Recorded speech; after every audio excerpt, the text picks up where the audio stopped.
Mis queridos hermanos y hermanas, ¿qué lecturas más bellas nos propone este domingo la liturgia de la Iglesia en la Eucaristía? ¿Qué lecturas más bellas? Quisiera atraer su atención sobre algo que suena normalmente o pasa normalmente desapercibido, pero que con el correr de la vida de las personas va teniendo una significancia importante. A nosotros nos encanta tomar la fruta ya madura y llevarla a nuestra mesa, llevarla a nuestra boca, comerla y disfrutar. Usualmente no reparamos en el momento de llevarla a la mesa o de llevarla a la boca todo aquel proceso para que esa fruta esté tan apetecible, esté tan deliciosa y la podamos disfrutar nosotros. Y eso es lo que pasa usualmente. Es un acto automático, elijo la mejor fruta, la que más me gusta, la más dulce, la más sabrosa, la compro o la saco del árbol o de a donde sea, ¿cierto? Y la llevo a mi mesa o la llevo a mi boca y la disfruto. Todas estas personas, todos los personajes que hoy día hemos descubierto en la Escritura, en el Antiguo Testamento, en el Nuevo Testamento, en el Evangelio, fueron personas inapropiadas, por decir de alguna forma generosa. Un tipo de hombre burdo, un tipo de hombre rudo, un tipo de hombre como lo puede ser un pescador con una familia que tiene que alimentar,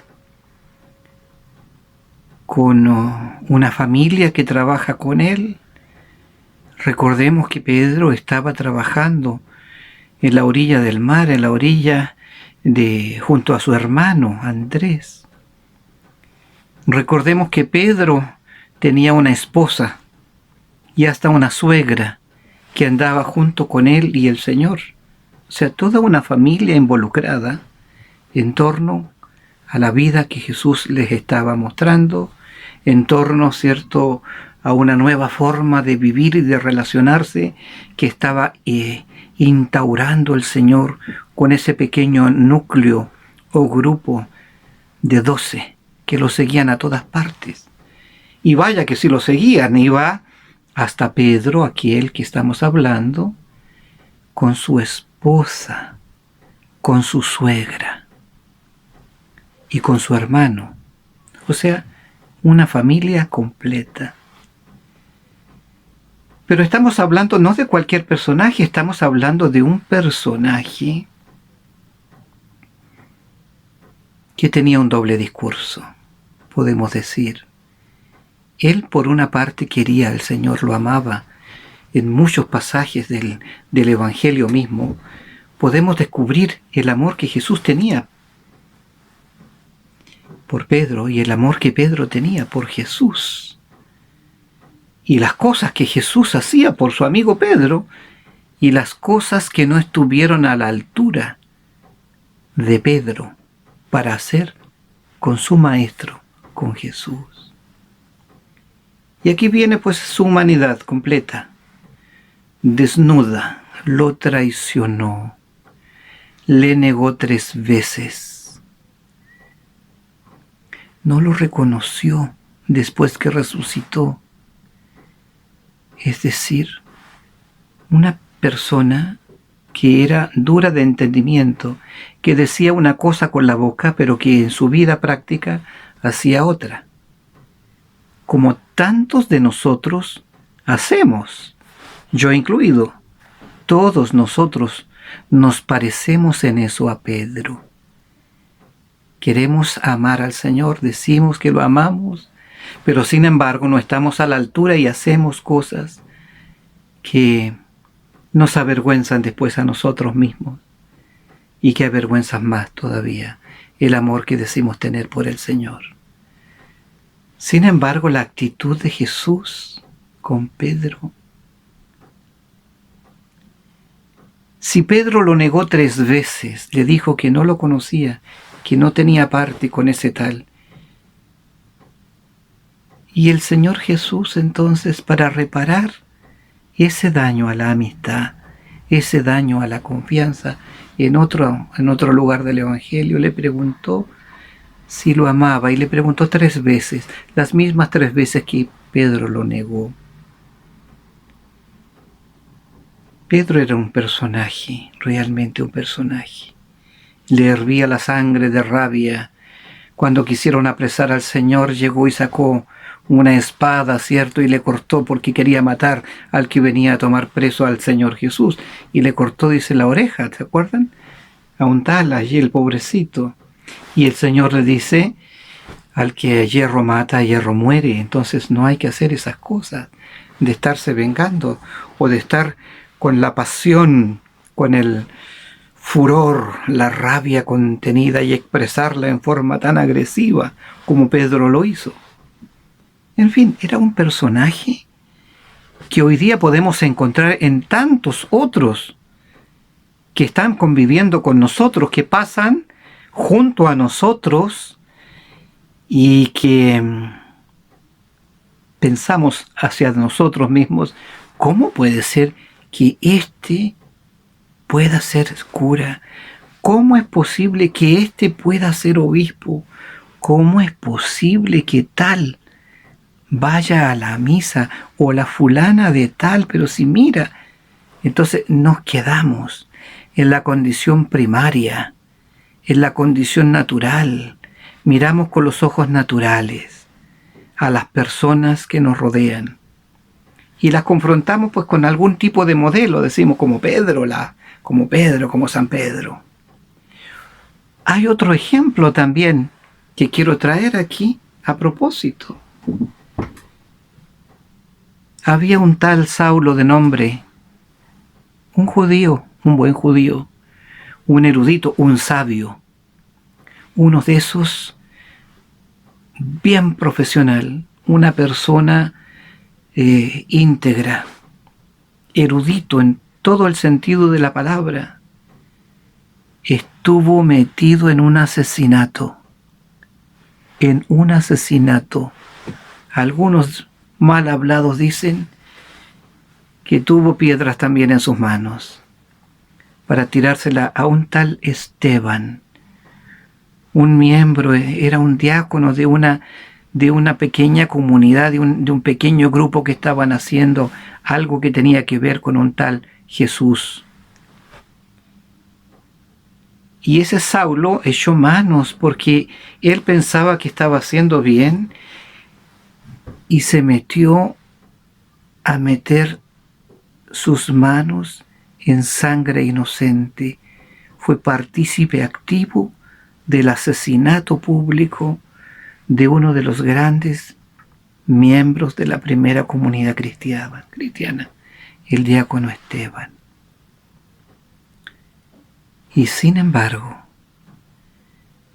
un día de camino a otra ciudad se le aparece el Señor y le preguntó: Saulo, Saulo, ¿por qué tú me persigues a mí? Y se cayó del caballo, y esa caída le valió a él una transformación tan gigantesca dentro de su propia vida que llegó después a ser un apóstol como Pedro y como los otros 12, y hasta de nombre cambió, se llamó Pablo. Y tanto a Pedro y como a Pablo estamos celebrando hoy día, por eso estamos vestidos de rojo, porque estamos celebrando una fe de mártir, una fe que estuvo teñida con sangre. Pero esta fe que estuvo teñida con sangre estuvo en 2 personajes de la vida que fueron inapropiados, que hoy día podríamos decir cualquiera que ha hecho algo tan terrible, nosotros le cerraríamos la puerta de plano, la puerta de entrada de tu iglesia, de tu capilla, de tu parroquia. Porque a nosotros no nos gusta juntarnos con mala gente, con gente de mala clase, con personas que han cometido pecados, con personas que han sido o adúlteras o adúlteros o asesinos o sicarios o mentirosos, o lo que usted pueda colocar en una lista larga, que llega de aquí al cielo, de personas que viven con nosotros, que frecuentan nuestra vida y que nosotros declaramos perjuradamente que ellos no son dignos de juntarse con nosotros, ni de estar en nuestra parroquia, ni mucho menos de ser parte de la iglesia, y menos aún de ser ministros en su casa, en la casa del Señor. Y vea usted cómo en la historia ese tipo de personas son capaces de cambiar de vida, son capaces de transformar íntimamente hasta la última célula de su ser y ser transformados de alguien malo en una persona que es capaz hasta de dar su vida y su sangre por aquel hombre que es Dios, que transformó esa vida mala y la hizo una nueva criatura. Estamos celebrando hoy día entonces a dos traicioneros. Estamos celebrando el día de San Pedro y San Pablo, a dos personas que negaron al Señor, que tuvieron manos con sangre inocente, a dos personas que eran duras de entendimiento, a dos personas, a una que estaba ahí luchando por colocarse en el primer lugar. En la otra vida, en el reino, peleaba con Santiago y con Juan a ver quién es el que se iba a sentar a la derecha del Señor en el reino. Buscaba pelear por el lugar. Qué gente envidiosa, diría uno. Y a un Pablo que andaba matando a tus propios compañeros de fe. ¿Cómo va a ser posible que de esos nosotros estemos celebrando hoy día su fe? Y es que eso es lo que estamos haciendo. Estamos celebrando no el error que Dios ha tenido en elegirlos a ellos dos, no en el error de que Dios pueda haberte elegido a ti, a mí y a todos nosotros que estamos aquí en esta comunidad, porque hemos sido nosotros considerados incapaces, inadecuados o pecadores, sino que estamos celebrando la fe que han tenido estas dos personas, Pedro y Pablo, para sobreponerse a su estado natural de ser, para sobreponerse a su pecado, para sobreponerse a su mala forma de vida y para ser un auténtico testigo del amor de Jesús, del amor del resucitado, que es capaz de transformar hasta la vida de ellos y también la vida tuya y mi propia vida. Celebramos hoy día a la gente inapropiada, a la gente que en un acto primero era feuca, maluca, terrible. Y mire cómo fue el Señor capaz de utilizar lo malo, lo despreciado, lo teñido con sangre, lo torpe de entendimiento, para hacerlo una columna, dos columnas importantes sobre las cuales se ha edificado esta iglesia de Cristo. Quiero invitarlo, mi hermano, mi hermana, este domingo, a que usted piense que usted también tiene el carácter de Pedro, que usted también ha metido manos sucias en la vida de otras personas y sin embargo el Señor le ha llamado a usted por su nombre para que usted sea también un testigo del amor, un testigo de la esperanza, un testigo de la fe. Es posible una vida nueva, es posible. Es posible vivir como hermanos, es posible. Es posible que este mundo malo, duro y perverso sea transformado en aquel tipo de mundo que Dios soñó. Es posible. Para eso estamos nosotros. Para eso es la iglesia. Para anticipar ese tipo de relaciones nuevas. Ese tipo nuevo de mundo que le llamamos el reinado de Dios. Dios reina, Dios quiere reinar en un mundo que Él ha creado de forma diferente y que nosotros y que el género humano ha transformado en algo tan feo. Le quiero invitar, mi hermana, mi hermano, hoy día a también pensar que el Señor es capaz de transformar tu vida y la mía también en algo como lo que quedó después de la traición de Pedro, en un hombre lleno de fe, en una roca firme, en algo diferente, ya no teñido de sangre como las manos de Saulo, sino que en un predicador, en un plantador de iglesia como Pablo, que fue también un gran apóstol. En este día en que celebramos a estos dos hombres que fueron transformados, vamos a celebrar también nuestra propia transformación interior, cómo el Señor nos ha transformado, cómo el Señor te está transformando a ti en todas estas dificultades que tú estás experimentando durante estos meses en que nos ha visitado el COVID y durante estos meses en que hemos estado confinados, durante estos meses en que no nos hemos podido ver.